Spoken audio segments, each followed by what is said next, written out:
दासान्दि गुबुन गुबुन दोलोनि सोद्रोमाफोरखौ गुबुन गुबुन दोलोआव जयनिं जानायखौ नुनो मोनगासिनो दङ। बेबायदिनो 9 नं बनारगाव बिटिसि बियाबनि झारबारि प्राइमारिनि गुबुन गुबुन गामिनि बिपिएफनि सोद्रोमाफोरा बिजेपि दोलोआव जयेन जादों। फैबाय थानाय बिटिसि बिसायख'थिखौ बिथा खालामनानै एमसिएलए राजीब बांगाल ब्रह्मआ गावनि बियाबनि सिङाव थानाय गुबुन गुबुन गामिफोराव थांनानै रायजो राजाफोरखौ लोगो हमहैदों आरो एमसिएलए राजीब ब्रह्मआ बिजेपि दोलोआव जयेन खालामनाय हाबाफारि लानायखौ दासान्दि नुनो मोनगासिनो दङ। बेबायदिनो दिनै 9 नं बनारगाव बिटिसि बियाबनि झारबारि प्राइमारिनि सिङाव थानाय सालगुरि, बनसुमगुरि आरो निज्लागुरि गामिनि बिपिएफनि सोद्रोमाफोरा एमसिएलए राजीब बांगाल ब्रह्मनि नुजाथिनायाव बिजेपि दोलोआव जयेन जायो। मख'जाथावदि गंथाम गामिनिफ्राय 750नि बांसिन बिपिएफनि सोद्रोमाफोरा दिनै एमसिएलए राजीब ब्रह्मनि नुजाथिनायाव बिजेपि दोलोआव जयेन जायो।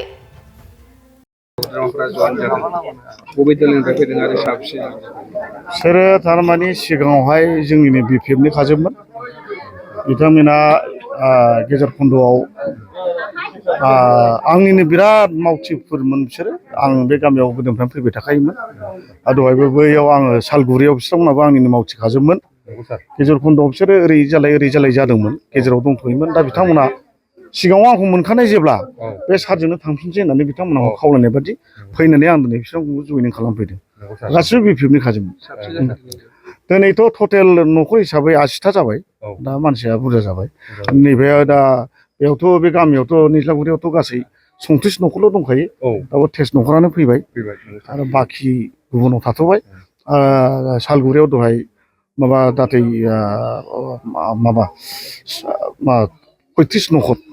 टटेल 100नि बारा जाबाय मानसिया दिनै जयेन जानाया। सासे फैदों, फैजोबाखैब्लाबो सोरबा हिन्जावा फैनो हादों, सोरबा हौवा फैनो हायाखै, सोरबा हिन्जावा फैनो हायाखै, हौवा फैदों। बिदि फैयै दिनै मथा मथि माने 150नि एबाब दिनै जयनिं जादों आरो झारबारि बे प्राइमारिनि आन्दाराव।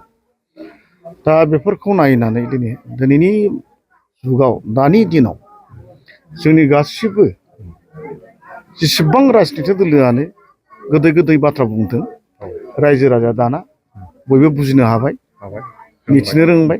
जानला मोनला बुंबानो जाया। मानो होनब्ला दा जुगा थगायनायनि जुग नङा। मानो होनबा दानि गथ' गथायफ्रा गोदोनि अन्थाइ देनानै अर फोजोंनाय जुग नंला। दा मडार्न जुग जाबाय। दा बे जुगाव मबाइलाव सेरबानो गासिबो जिनिसखौ नुजोबो। दा एकदम कंग्रेसआ मा मावबोदों, बिजेपिआ मा मावदों बेखौ नुजोबखायो। दा बेखौ नायनानै दिनैहाय गासिबो रायजो राजाफ्रा बिजेपिखौनो मोजां सरकार होननानै, जिहेतु बिजेपिआ गोबां मा होनो गरिब दुखियाफोरखौ बिथांमोना नायसनहरो। दिनै पिएम माइरं होदों, बिजेपिआनो होदों। फ्रि माइरं होदों, दिनै बिजेपिआनो होदों। अरुनदय होदों, दिनै बे बिजेपिआनो होदों। गासिबो होजोबदों। Ayushman Bharat card, PM KS Y आरो गोबां गिदिर institution, IIT, IIM, medical college दिनै आसामाव गोबां जानानै थांबाय। आवगायाव गंनैल'मोन, डिब्रुगड़ आरो गुवाहाटि दिनै 14खान जानानै थांबाय। जोंनि बिटिसिआव मोनब्रैल' डिस्ट्रिक्टमोन, दा 9 डिस्ट्रिक्ट जाबाय। दा बेफोरखौ नायनानै गासिबो जोंनि बर' बिथांमोना साननो हनो गोरोंजोबखा, बुजिजोब्बाय। ओंखायनो दा बिथांमोना दिनैहाय आंजों गावसोरनो लेंहरनाय लेखा आं दिनैहाय बिजेपिआव बिथांमोनखौ जयनिं खालामबाय आरो बजबनानै लाबाय। आरो मानसिफ्रा एसे प्रपागान्डा खालामनानै एसे आंनि नामै मुं सुनो नागिरो गुबुन दोलोफ्रा। थारमाने राजीब बांगालालायनो माने बिजेपिआव टिकेट मोना, बेफोर बाथ्राफ्रा नंखाय।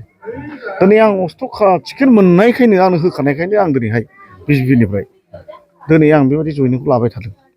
मानो होनोब्ला नङाबा आं मानो दरखार दं। आंहा 100% टिकेट मोननाया खाथां। उनाव सोरजों गेलेयो बे उननि बाथ्रा आरोखि। बेखिनिखौ बुंबाय। आसा खालामदों बे बिथांमोना जाहाथे गुबुन दोलोनि गोदै बुंनायाव जाहाथे फिन गिदिंनानै थाङा, बेखौबो आं बिथांमोनखौ खावलायखाबाय। बिथांमोना खोथा होदों, जेरैखि जाया नोंथांनो जों भटखौ होगोन होननानै बिथांमोना आंखौ खोथा होबाय। आरो बिथांमोना रावबो सिनाय नङा, आंजोंनो आवगायाव मावफाजोबबाय बिपिएफ दिनाव। बेखिनिखौनो बुंबाय आं। एक्चुवेलि आं सिगां बिपिएफ सारा जेब्ला दंमोन अब्लानिफ्रायनो आङो सारजोंनो मोजाङैनो खामानि मावबाय थाखानायखा।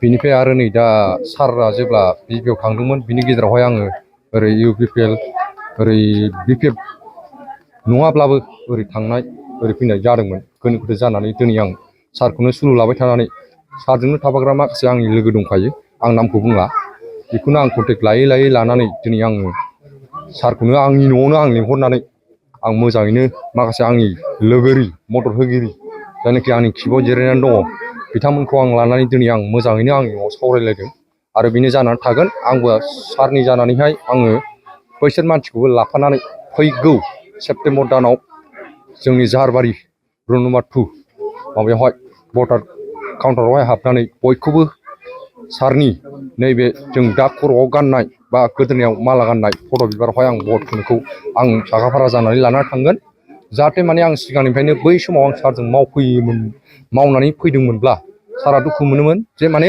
मानसिफ्रा सायावल' ओजों सिङाव गैया लिस्टआ रिजाल्ट नुयोबा नुजोबखायो सारा दुखु मोनोमोन आं बेखौ सिगाङावबो सारजों सावरायबाय थानो मोनखानायखामोन नाथाय आं दिनै खालामला आरो आं मोनसे खोथाखौ आं दिनै बुंगोन जे माने दिनै सार आं बेखौबो फंसे खोथा बुंनो नागिरदों एक्सुवेलि आंखौ जेनेबा बे गामि ओनसोलावहाय जोंनाव बारा रोंगौथि मानसि गैया दिनै कानुन सासे दङ बिथां भुषन दङ आं दङ जों साथाम साब्रैया गामियाव रोंगौथि गोनां जोंखौ एसे मा खालामो दस्रा एगेन्स्ट पार्टियावबो बिराद मा खालामो ओमफ्राय बिनिफ्राय मा होनो बेखौहाय जोङो एकदम माने कन्ट्रल लासेयावबो लानानैबाबो आं लोगो दिगिजोंहाय कन्टेक्ट लानानै दिनै सारनि मानसि लोगो दिगिजोंहाय आंनि लोगोफोर दंखायो बेखौ लानानैहाय आं दिनै सारखौ लेंहरनाय जादों आरो बिनिफ्राय आंहा दिनै फाइनाल दिनै आं नोंसिनि सिगाङावहाय बा दिनै मिडियानि सिगाङावहाय आं फोरोंबाय आंखौ बयबो नुसिगोन आं सारनि मानसि आरो रावबो मानसिया आंखौ दिनैसिम दस्रा पार्टियाबो दा खुलुमफै आरो दा बुंफै जेबो दा खबरबो दाला आं सारजों थागोन बेनो आरो